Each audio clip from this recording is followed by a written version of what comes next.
Attorney Olivia Taylor was one of the first people to meet Douglas Chappell. She was introduced by the head of GE Schenectady's administrative offices. At first sight of the tall, very handsome executive, Olivia had a personal attraction that took all her professional poise to suppress. She would have to work with him after all, and she was not the kind of woman who gushed over a man or openly flirted.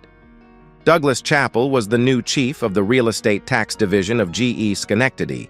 Oliva was a senior associate attorney in the corporate counsel's office.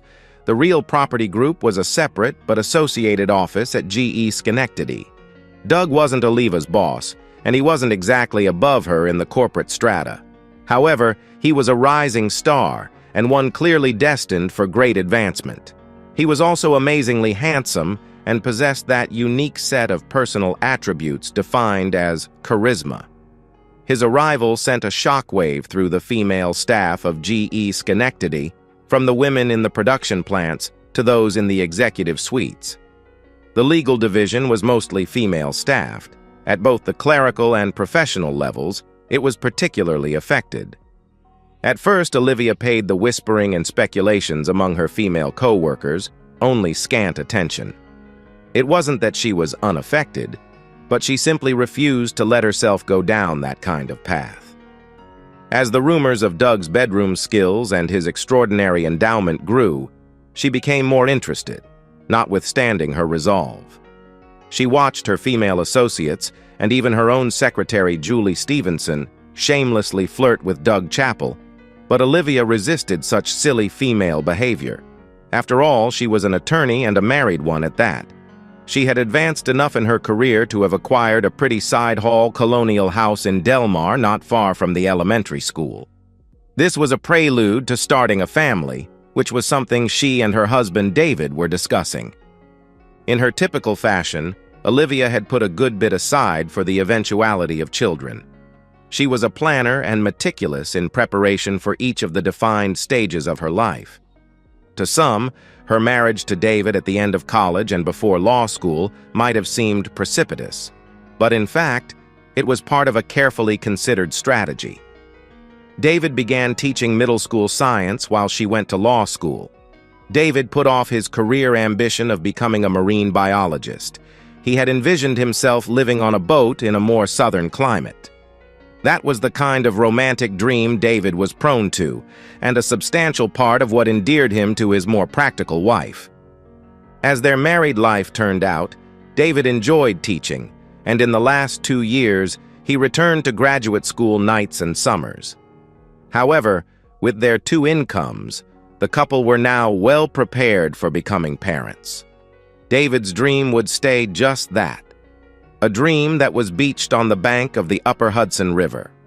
Their dog, Buster, came along as the only unexpected wave in Olivia's ordered existence. Buster was a rescue. Oliva's husband, David, took his class to the animal shelter on a school trip. At the shelter, David discovered a forlorn little pup, seemingly too ugly of form to be an easy adoption. But ever the romantic, David fell under the spell of 2 big brown eyes. David overlooked the awkward and ugly countenance of the Irish Wolfhound and St. Bernard mix and brought the newly christened Buster home to meet Olivia. She, at first sight, had had her doubts about this addition to their diminutive household, but it seemed a small compensation for the loss of a big dream. The puppy grew into a monstrously large, ugly dog that scared visitors, but only for a moment.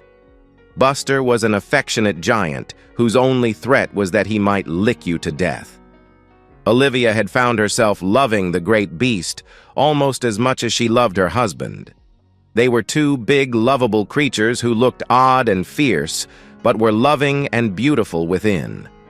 Olivia had a house, a dog, and a happy, contented marriage with the promise of children to come. Or at least she did, until Doug Chappell began his move on her. She was exactly his type, a pretty girl maturing into a more beautiful woman. She hadn't yet lost the shyness and trepidation of her youth, and still had that visage of innocence so appealing in a young bride. But most of all, she was holding herself away from him. To a man who enjoyed easy success with women, the ones he had to work for were always more desirable. Entering Olivia's office one afternoon, Doug said, "We need to do something about these triple net leases in the town of Colony." He moved around Olivia's desk until he was standing all but touching her. He had one arm over the back of her desk chair and the other pointing to the spreadsheet he had laid out on her desktop. GE Real Property Division had a substantial history of success fighting real property taxes. However, the town of Colony was a formidable opponent. The town had significant commercial expansion dating back to the 1960s and had developed a vigorous defense of its assessments. "What do you propose?" Olivia queried Doug. She had turned in her chair as she said this, and it put her virtually between his arms. She was close enough to feel the heat of his body, and she felt his almost magnetic pull. "I thought since, under the leases, we have the rights of the owners assigned to us that we file in rem proceeding on the property assessments." "All of them?" she asked. He looked her straight in the eyes as he responded, "Yes, all of them. I never like leaving anything unfinished." She could feel that he was talking about more than the leases, and it set off an excitement within her that was exhilarating and frightening at the same time. "That's a big undertaking. You will find there is a strong defense. I find that a robust offense can always overcome the defense." Oliva began working on the tax cases with Doug. He hired independent appraisers and did the initial tax protests, and Oliva began to prepare the in rem petitions. In rem was Latin for "in the thing," which, in these cases, was the real property. There is no action against a defendant, only a request that the court review the assessment. The town stood by its assessments, which were nearly all the standard 150% of value instead of the actual value the law required. Still, Oliva was required to do a lot of work preparing these cases for trial. Doug kept the work under his personal supervision, and that required him to have a lot of contact with Olivia. He wasn't kidding about putting forward a significant offense both in the tax cases and against Olivia's resistance to his sexual advances.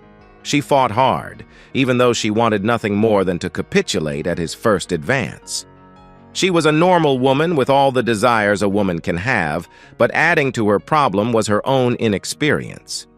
Olivia had known no man sexually except her husband. He was her first, as she was his. In her plans, they would remain faithful to each other until death did them apart. But she couldn't help wondering what another man would be like. She had no doubt that Doug was extraordinary in bed. There were several women in her own office who had allegedly warmed his sheets, including Olivia's secretary, Julie, who had a 2-month affair with Doug. Julie actually bragged about her experiences with Doug and ended the liaison only when her husband became suspicious. Julie's husband was not the type to tolerate or understand. Olivia wasn't Julie, and although Olivia's husband, David, was not the jealous type, his trust and unconditional love made it more difficult for Olivia to betray him. She was no cheater. Olivia would not go behind her husband's back, but Doug was hard to resist, and deep inside, she knew she didn't want to resist. It was not like David was a slouch in the bedroom, but he was ordinary. Above average height, below average looks, and averagely endowed where it counted. If you judged men by their character, David was a prince. He was certainly Olivia's prince, and she had known that from their first meeting sitting next to each other in freshman biology. They just clicked on so many levels. She did love David, but there was something about Doug that made him irresistible. True to his word, Doug put on a determined offense. He flirted shamelessly. He complimented her hair, shoes, her dress, and any little bit of jewelry or flash that she wore. If she were being honest with herself, Oliva would have recognized that, almost from Doug's first appearance at the GE offices, she had been dressing differently. She stopped wearing pants to work. Her pinstriped lawyer's suit jackets topped matching skirts that got tighter and shorter with the change of each season. Everything about Oliva began to change, from the way she wore her hair and her scent to the lacy tops of the stockings that replaced her pantyhose. On the outside, Olivia, The tight-laced lawyer resisted, but the sensual woman within was pushing to get out. Doug Chappell knew how to cut a woman's laces. He suggested a working lunch, but off campus where they could work without being disturbed. A drink after work came soon after the lunch. "Just one," he said. "You've earned it." A drink would lead to a late return home. At first, David was waiting with Buster, but as summer passed into fall, David was often gone. Working on his boat, he said.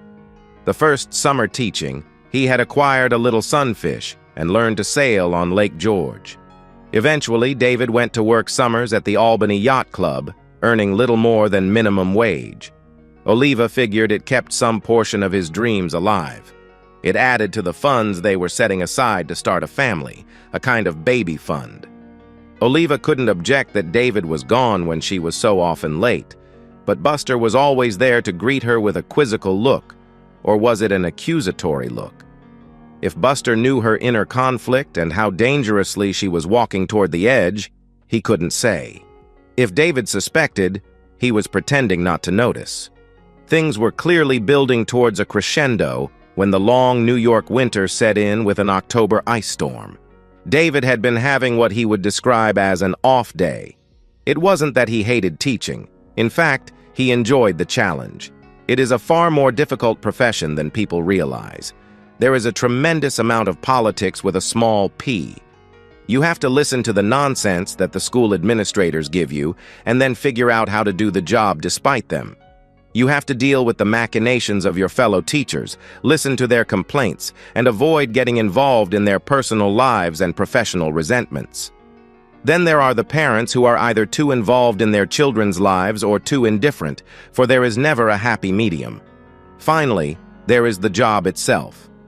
David taught 3 classes of 9th grade general science with an average of 26 students to a class, 78 students in all. Year in and year out, they trooped through his class, ignorant of the physical world around them and concerned only with who was dating who, what their favorite pop star or rapper was doing, and most of all, how they looked and were perceived by their fellow 9th graders. He would be the first to admit that he had it easier than the English, math, or social studies teachers. Science was a subject that could grab a student's attention, particularly if you caused a small explosion at the start of class. It was easy to get their attention, but harder to keep it, and in that way, he had the hardest job of all, finding a way to convey the rules of the universe to the future builders and shapers of our society. He realized how dangerous for society an ignorance of science could be. His was a responsibility complicated by the administrators, parents, politicians, religious leaders, and a grossly ignorant society that saw his job as simply to prepare his students to pass a series of standardized tests designed by the foolish for the ignorant. David had a job you could easily hate, but which he had come to embrace. Still, he was reaching a point where he was beginning to dread a future tied to a classroom.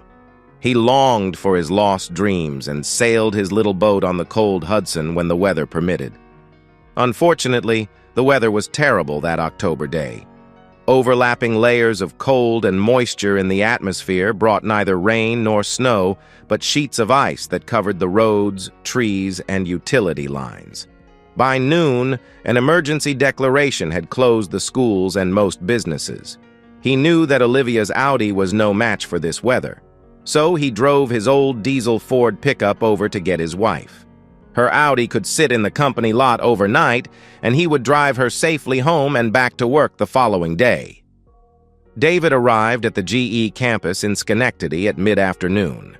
He was expecting that he would need to drag Oliva out of her office early. He found most of the GE lots already empty, and he was surprised to see Olivia walking from her building. However, she wasn't alone. There was a tall fellow walking beside her, holding an umbrella in one hand, while his other arm was clearly around Olivia's waist. The way they were moving together spoke of familiarity and a relationship that was more than 2 co-workers sharing an umbrella. There are times when you observe a student struggling in a course. They are doing the work, but the point of the lesson is eluding them. 1 minute they are struggling in the dark, and then their eyes light up and they have it. Maybe it was something the teacher demonstrated or said, but more often the insight is just there. A moment when all the disparate threads come together and understanding follows. David had such a moment, but he wasn't the teacher. His wife, Oliva, was.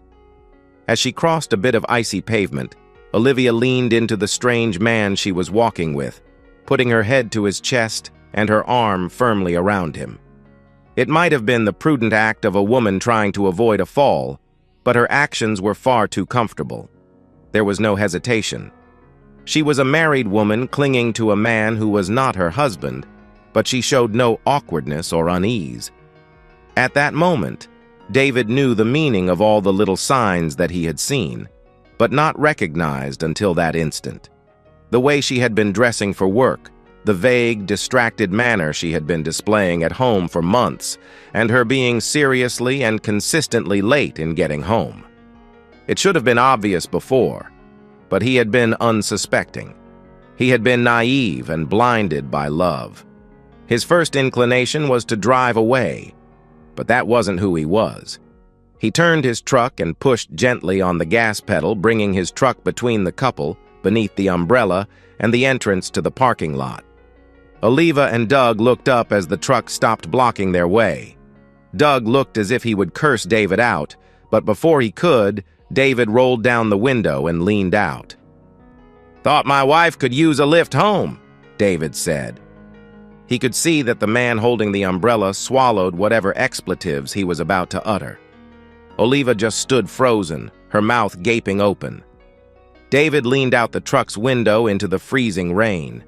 He looked his wife in the eyes and said, "Get in." There was a jagged tone of menace in his voice. Olivia extracted herself from Doug and scurried around the truck to open the passenger door and get in. As she did, David stared hard at Doug, who tried to smile back. When Olivia was firmly in the vehicle, David nodded to the man holding the umbrella and put the truck into drive. The journey to their Delmar house would usually take about 30 minutes, but the inclement weather prolonged the trip to over an hour. It seemed a lot longer to the occupants of the truck's cab. They traveled in silence until they turned onto the bypass in the town of Bethlehem. Moments from home, David poked the beehive. "Were you ever going to tell me about him?" asked David, his voice barely a whisper. Olivia was looking out the passenger window, and she did not turn to look at him. She contemplated denial, but then decided she had nothing to deny. "No, because there is nothing to tell. Doug is a co-worker. I like him, and he likes me." "You get that close to all your work friends?" "No, of course not," Oliva said, and paused a moment before she went on. "Doug is something special to me. We are close in a way that is more than simple friendship." As his Ford turned up Delaware Avenue headed for Delmar Place and their little 3-bedroom colonial house, David contemplated his wife's statement. "Just how far has this friendship gone with Mr. Umbrella?" "His name is Doug. Douglas Chappell. He works in the real property office." "He's just a co-worker then," David said, framing his words with such sarcasm in his voice, it was clear that he did not believe them. They reached their driveway by this time and the side door to their home. Without answering David's accusation, Oliva hopped out and rushed a few feet into the house. David pulled his truck into the garage before waking to the house. By the time he entered through the door into the kitchen, Olivia was upstairs in the master bedroom. Buster was waiting just inside the kitchen door for his walk. Despite the inclement weather, the man and his dog headed out. They walked to the elementary school and its open playing fields that were deserted in the icy rain. The weather didn't bother Buster. He seemed an animal designed for adversity. By the time the two returned, they were both soaked.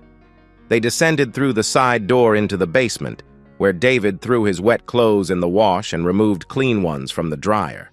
Buster was shaking himself dry, but David helped him with an old beach towel he kept in the basement for this purpose. When the two ascended back upstairs to the kitchen, they found Oliva waiting in her terry cloth robe and seated at the kitchen table with an open bottle of wine before her. "We need to talk," she declared, pouring wine into 2 glasses. David took a seat at the table, but he didn't sit across from her. He sat at the end so that she had to turn to look at him. It also allowed him to turn, so she was unable to directly see into his eyes. Oliva's tone was sweet but firm. "I want you to know that I love you and am very happy in our marriage," she began. "But while nothing of a romantic nature has happened with Doug, it is fair to say we have a strong attraction to each other." "And what is that supposed to mean?" David could feel his anger rising. It was fueled by more than pure jealousy. There was a deep resentment and a sense of betrayal. Olivia was his only love. In truth, theirs was his first and only relationship. She was his first girl, and with her, he had found a sense of fulfillment and togetherness that filled a void in his life. She was talking again, and something in the way she carefully phrased her words reminded him she was his wife, the lawyer. A woman who was loving and caring, but whose profession is to assemble words to a purpose. "It means that we have a strong marriage, and I'm totally committed to it. I love you, but I'm no more able to control my every desire than you are. I'm a woman with all the physical limitations of my intimacy. We can't help who we are attracted to.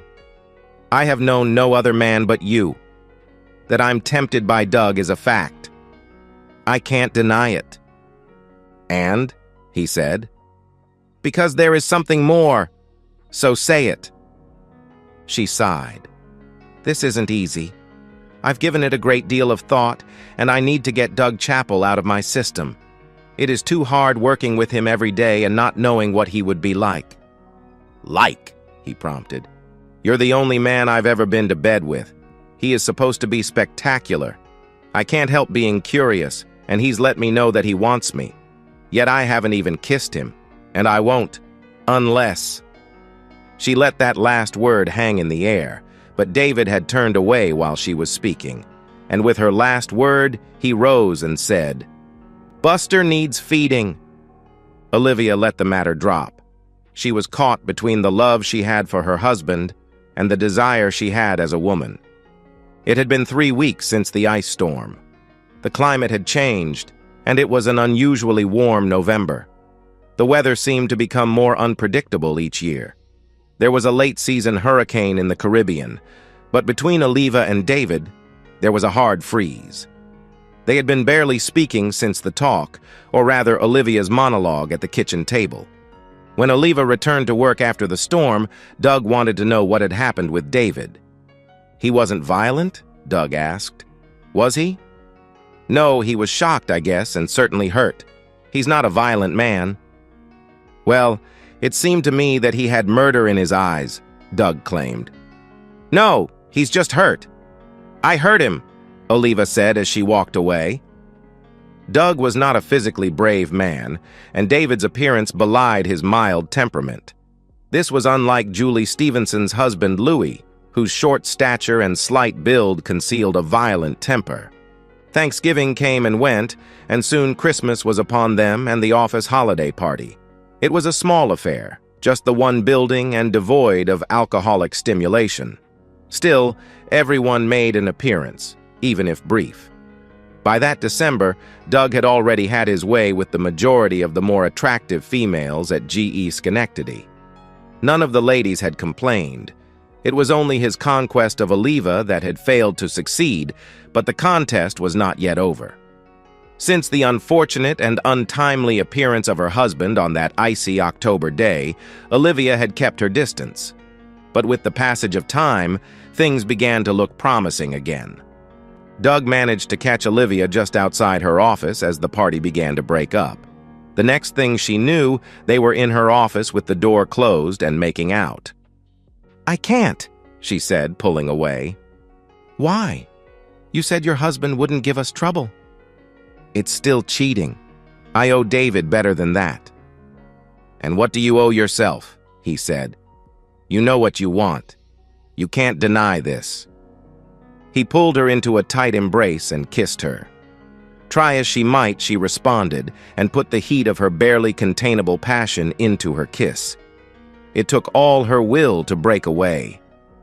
"I'm sorry," she sobbed. And we're just about out of time, a frustrated Doug said. What? She asked. I'm being promoted to the New York City headquarters. I'll be leaving at the end of January. They haven't announced that yet, she replied. It won't be official until the first of the year, but they told me to get ready to move. With that, he kissed her again, but Olivia continued to refuse him. On her way home, Olivia thought over her situation. She wanted Doug, but not forever. His leaving was a good thing, but it felt as if she were about to miss something that would not come her way again. She loved her husband, David, and wanted a home and family with him. However, suddenly motherhood felt like a trap that was closing in on her before she had an opportunity to experience life. Doug had asked what she owed herself. Didn't she owe herself some experiences before she grew old? Was she missing the chance to be with someone like Doug Chappell? If he were leaving, she would miss her opportunity, and she knew it would not come again. By the time she pulled into her driveway, she had convinced herself that she needed to be with Doug at least once before he left for the NYC offices. But she wasn't going to cheat. She would have a conversation with David and explain to him that she wanted this one opportunity to experience something different. In a way, Doug's imminent departure would make it easier. It would just be a one-off, and then he would be gone, and she and David could go back to the comfortable life they had. But she would have had this experience. She needed to find the right time to broach the subject with David. She didn't want to come out with it as some kind of fait accompli. It should be a starting point in a discussion where they could reach a mutual understanding to do precisely what she wanted. Of course, she didn't see it exactly that way. Usually they spoke, and she got her way. Few marriages grow to be truly equal. In most, one party is dominant. How dominant is the point of friction? In the case of Olivia and David, she was dominant, and there was little friction between them. David had so far acquiesced entirely on every issue in their marriage. Still, unfortunately, that was why Olivia's current desire was about to spark an earthquake that had been building. She decided that the best time to hit David with the fact of her desires was just after dinner and before they adjourned to their bedroom for intimacy. Olivia chose the Sunday evening after her office holiday party. She made David's favorite pot roast for dinner. She took care to primp herself up after dinner while David was on the couch, streaming one of his nature shows. About 9 o'clock, she slipped in next to him on the couch. He turned to her as he caught the faint trace of her Chanel perfume. Before he could speak, she placed a kiss on his lips, and then she said, "I want to talk about the problem that's been between us." "Problem?" he asked. "My attraction for Doug Chappell." "This Doug would be Mr. Umbrella?" he asked. "Yes, the man in the parking lot," she said. "I'm attracted to him." "What does that mean?" he asked. "He wants me sexually," she said and paused. "And I want him." She felt his body tense next to her, and then he pulled away. She wouldn't accept his rejection, and she moved to press her body to his. She laid her head on his chest and took his hands in hers. "It doesn't change how I feel about you," she said. "I will want you always. It's just that I want him now in the moment, and only physically." David wasn't having it. He gently pushed her away and held her at arm's length. He made her look him in the eyes as he responded. "What are you trying to tell me? Have you slept with him? Because this is not what a wife says to her husband unless she is confessing something." She smiled and looked back into his eyes. "I would never sleep with him," she began, "without telling you first." "So, you're telling me?" he questioned. "I'm telling you I want to have this fling before we have kids. We've set aside enough to start a family, but we've hesitated. We've been waiting. I've been waiting, and now I know why." "And that is?" he asked. "I've never been with another man. I never knew what that was like. I was too controlled when I was younger. I never experienced life. I was too busy studying to enjoy college or law school. I just want this one fling before we settle into what will be a good life and a great marriage and family." I want just my one brief encounter."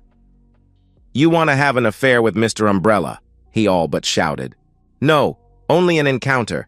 He is getting promoted and will be going to the main offices in NYC. He's leaving after the new year.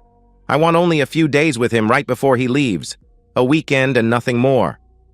"And if I say no?" David asked, although he already knew the answer. "I was hoping you would understand that I need this experience." She didn't give David a chance to answer, but kissed him and pressed herself against him. Her hand reached for and found his private part. "It's going to be all right," she thought, as they began their usual dance of love. On his side, the lovemaking had a bittersweet quality. Something had been lost. This was the only woman he had ever known, and until moments before, she was the only woman he had ever expected to know intimately. Olivia determined that the matter was settled and told Doug that her first weekend in January would belong to him. Doug's house was on a quiet cul-de-sac in Niskayuna.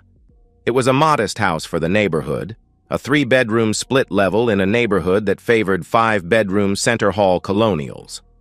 As agreed, his attached garage was open and waiting. Olivia pulled her Audi in next to Doug's Porsche. He was waiting for her in the living room with an open bottle of wine. For a moment, he was below her in the living area as she descended from the garage entry to the main floor. He got the full effect of the short black dress that clung to her body, setting off the fullness of her breasts and the enticing curve of her hips. She could see in his eyes a mixture of lust and anticipation. It was so different from the look her husband had given her as she left him only 20 minutes before. David's eyes had been sad. There was a pain there she would have taken away if she could, but this, as she told him, was a one-time thing, and then she would be his forever. They would have children together. Their marriage would be secure because of a love that could survive a little fling. Theirs would be proven a strong marriage. She told her husband this because she genuinely believed it. What she was about to do was an adventure and nothing more. She meant it to strengthen their marriage and, hopefully, her love for her husband. Something in her believed she already had. Her body tingled with anticipation from the tips of her fingers to the soles of her feet. Her brain buzzed with the excitement she felt. Their bodies moved together as if drawn by an invisible force and met in an embrace in the center of his living room. Doug kissed her as his arms enfolded her, but he drew away and said, "1 glass of wine, and then we need to go to dinner. I have tickets for the band visit at Proctor's Musical Hall." Doug knew how to appreciate his prize, to wine her and dine her and show her a good time. He relished his triumph and assured himself that he gave as good as he took. "I'm completely in your hands this weekend," Olivia assured him. They had dinner in a romantic Italian restaurant in downtown Schenectady and enjoyed the show in the redesigned and reconstructed Vaudeville Theater. They drank very little, but when he brought her back to his home, he opened a bottle of champagne. They drank a toast to their weekend together before heading to the bedroom and getting down to satisfying the attraction that had brought them together. He undressed her as if he were unwrapping a priceless piece of art, and he told her how beautiful she was as he did so. She realized that he was savoring her body. He appreciated her in a way that she had never experienced before. She felt as beautiful as he said she was, here with this most handsome of men. His hands danced over her flesh and sent her desire into overdrive. She pushed the shirt from his chest and exposed the dark blonde hair that covered his chest. It was so different from the nearly bare chest of her husband. But she quickly pushed the thought of David from her mind. Later, she could think of him. This moment was for her and her lover. They lay down in his king-size bed, its satin sheets made for intimacy. He began removing the lacy underwear purchased by her husband, but never worn until now. She unzipped his pants, and he kicked them away. He left on her garter belt and stockings. She slipped her hand beneath the waistband of his boxer shorts and touched with her fingertips the object of her fantasies. After they were finished in bed, she remembered they had taken no extra precautions. She was still on the pill, but wasn't sure whether she was happy about that or not. It had been the most perfect intimacy of her life, but it was far from over. They had the weekend together, 2 more blissful days. Sunday came too soon. They had spent most of the weekend in bed. The intimacy had been great, and he was, on top of everything else, inventive. She had been taken, she thought, every way humanly possible. It had been great fun, but she was ready to go home and make things up with David. They ordered Chinese takeout late Sunday afternoon, and after they ate, had one last bout of intimacy before she showered, packed, and changed back into the short black dress that she had worn the previous Friday evening. She slipped out the same way she had come in, through his garage, into her car, and out through the open garage door, thereby concealed from any nosy neighbors. No one would say she spent the weekend with Douglas. The most she could be accused of was being out with him in public on a Friday night. Soon, he would be off to advancement in New York, and she would be working on having a baby with her husband. She was very content with her life. 20 minutes later, Olivia pulled her Audi into her driveway. The house was oddly dark.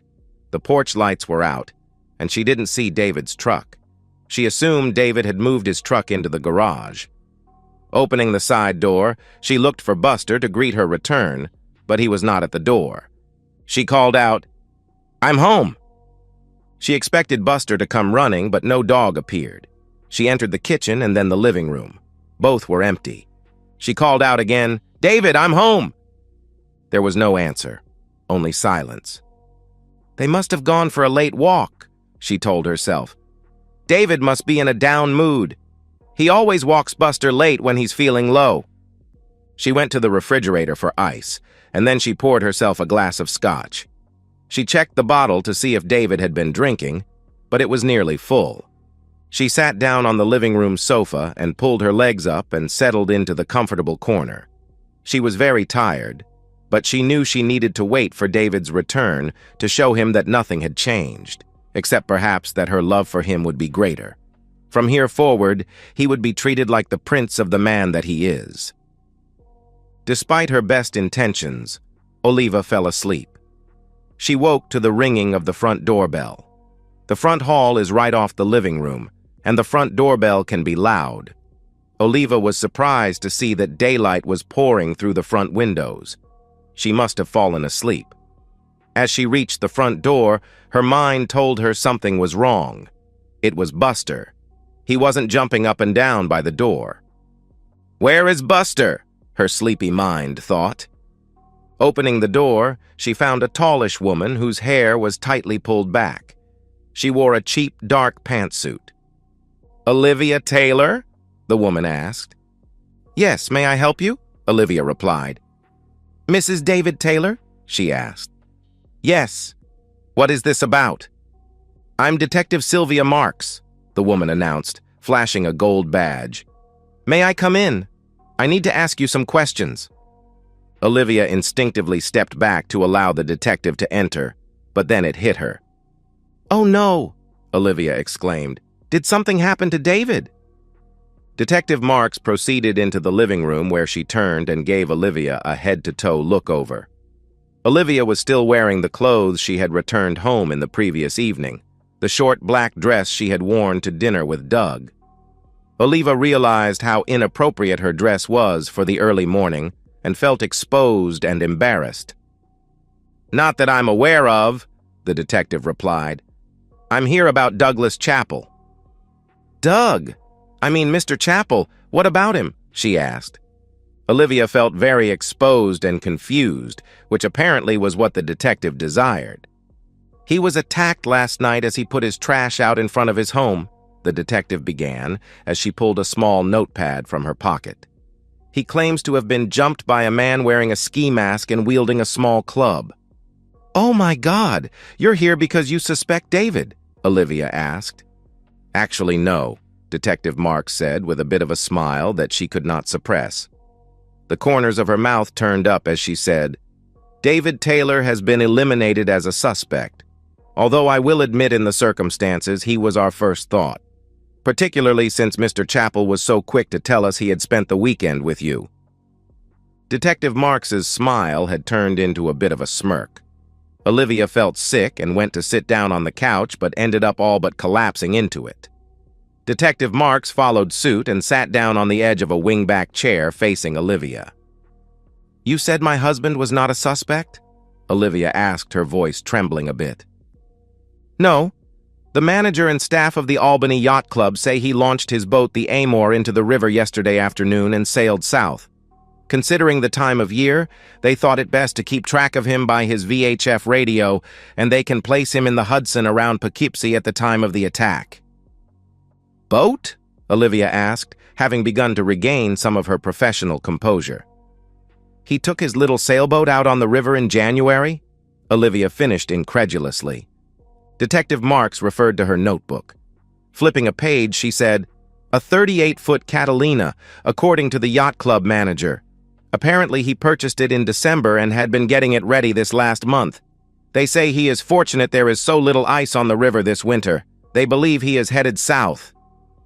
Olivia jumped up and ran up the stairs. Everything in the master bedroom looked to be in its place, until she looked further and realized that some of David's possessions were missing. Little had been taken from his closet, which was filled with his work clothing, but his dresser drawers were all but empty. However, it was on her dresser that she found his note, or rather a greeting card nicely sealed in an envelope. The card's outside face read, "How can I tell you how sorry I am?" Inside there was a little text poem, but she merely glanced at this because he had left her a handwritten note. "Dear Olivia, I've accepted a job in Florida with a small marine research institute. It's just an entry-level position, but it's a start. I'm sorry to leave like this, but I couldn't stay in this marriage any longer, and I think you were right when you said, we should experience life before we truly settle down. I will miss you, but I'm not sure I love you any longer. I've taken the money set aside in our baby fund and bought a boat that I can sail south and live on when I get to Florida. Do what you want about the house and a divorce. Hope you're not mad and that things work out with that umbrella guy. Goodbye. David." Detective Marks heard Olivia's anguished cry and came upstairs to investigate. Finding Olivia crumpled to her knees on the bedroom floor, she helped the woman up and to a seat on the bed. Sylvia felt a little guilty as she settled Olivia down and asked if she could get the grieving woman a drink. Sylvia was not altogether fond of attorneys. In addition, Sylvia had lost her own husband to another woman and was less than sympathetic to someone stepping out on their spouse. However, now she was reacting as one deserted woman to another. "Let me make you some tea," Sylvia offered. No, I'll be fine," Olivia replied. "Let's go back to the living room and I will answer your questions. I really have only one. Whether you observed Louis Stevenson at any time during these last few days that you spent with Mr. Chappell." "You mean my secretary Julie's husband?" "Yes," the detective replied, "but I've never met him. I have no idea what he looks like." "I have a picture of him," the detective said, and handed Olivia what was clearly a mugshot of a rough-looking man. Staring at the photograph, Olivia shivered and said, "I'm sorry. I've never seen him before." "Oh, well, it was just a possibility.